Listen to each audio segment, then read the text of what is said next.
हाँ जी, 8th class linear equation in one variable, इसका 7th डे बेटा। चलिए first question, the perimeter of a rectangle is numerically equal to the area of the rectangle if the width of the rectangle is 3 centimetre, find its length. करिए बेटा।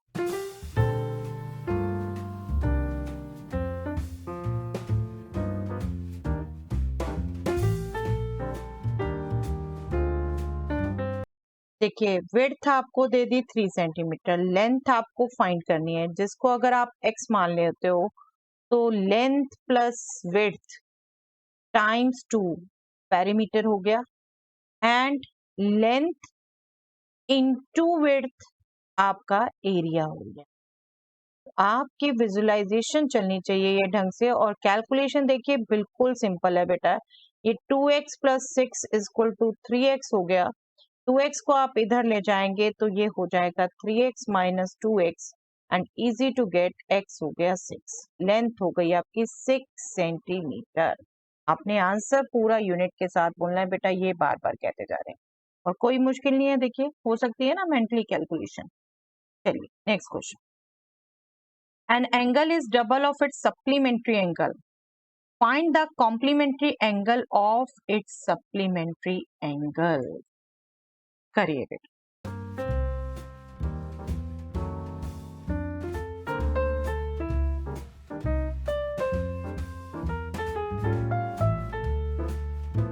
देखिए यहाँ पर आप ध्यान रखें बेटा, कॉम्प्लीमेंट्री कब होते हैं दो एंगल, जब उनका सम होता है 90 डिग्री, और सप्लीमेंट्री कब होते हैं, जब उनका सम होता है 180 डिग्री।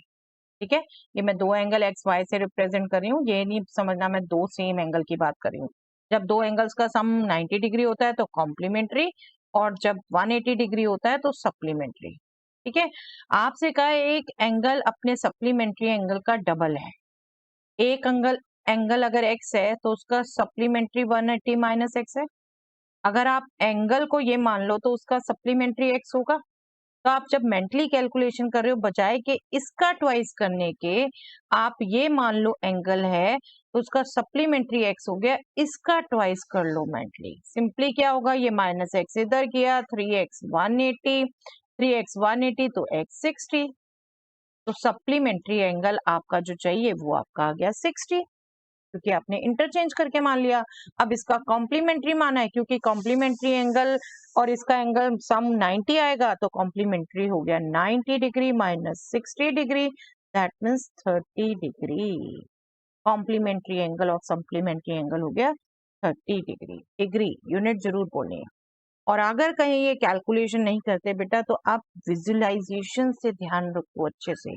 देखो सप्लीमेंट्री मतलब आपके यहाँ पर जो दो एंगल बन रहे हैं उनका सम 180 है, तो ये स्ट्रेट लाइन बनाएंगे। और आपको कहा है एंगल अपने सप्लीमेंट्री का डबल है। जब आपको ध्यान है ये 180 है, तो ये जब इसका डबल होगा तो क्विकली ध्यान आएगा बेटा, ये 120 होगा, ये 60 होगा।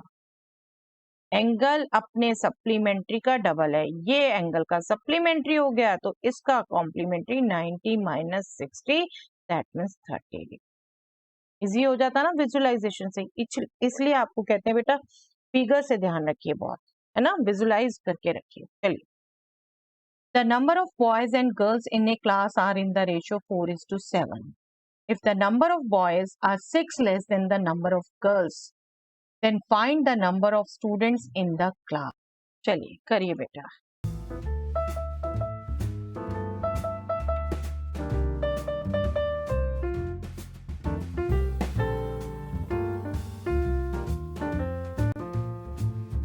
देखिए number of boys less than है नंबर ऑफ गर्ल्स। अब 4:7 रेशियो है तो दैट मीन्स बॉयज 4x हो गए, गर्ल्स हो गई 7x। आपको जो इक्वेशन बोल रहे हैं, if the number of boys is 6 less than the number of girls, तो आप बिल्कुल इसे इस ढंग से सोच सकते हो। और थोड़ा सा मॉडिफाई करके सोच लो तो बेटा number of girls minus number of boys 6 होगा। जब 6 लेस है तो number of girls minus number of boys 6 होगा, और इससे आप मेंटली कैलकुलेशन क्विकली कर पाते हो। 3x 6 होगा तो x 2 हो गया। ठीक है, x2 हो गया, आपसे पूछा find the number of the students in the class, number of the students in the class क्या हो गए 4x प्लस 7x 11x, और वो हो गया 22, 11 into 2 22। Okay, so quick to find. चलिए next, after 4 years a will be 3 times as old as he was 4 years ago, find the present age। yes,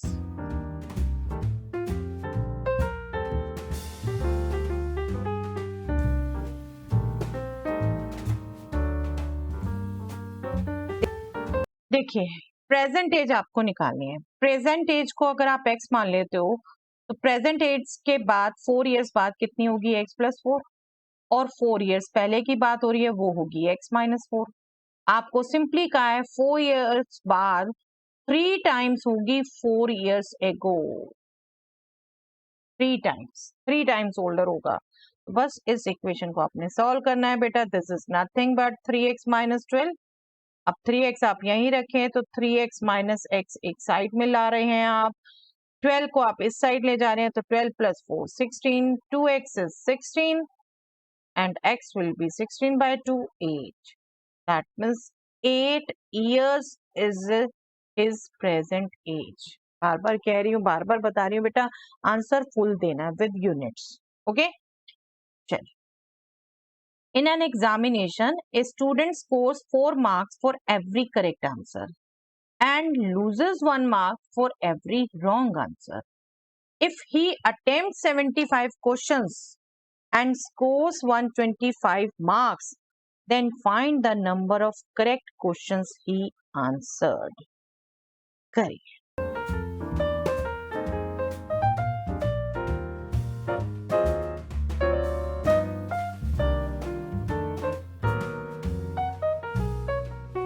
देखिए यहाँ पर बिल्कुल अगर आप चलिए टिपिकल चलेंगे, आप क्वेश्चन मान सकते हैं उसने x करेक्ट दिए तो x करेक्ट क्वेश्चन में उसको मार्क्स मिले 4x, और फिर टोटल उसने 75 क्वेश्चन किए तो 75 माइनस x उसने गलत किए, इसमें उसे मार्क्स मिले बेटा -1 इंटू दिस, और ये टोटल मार्क्स हैं आपके पास 125।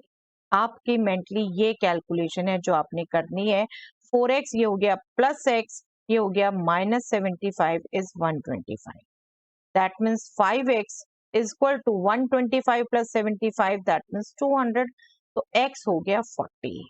तो उसने करेक्ट क्वेश्चंस जो आंसर किए वो हो गया 40। ओके, चलिए that's all for the day.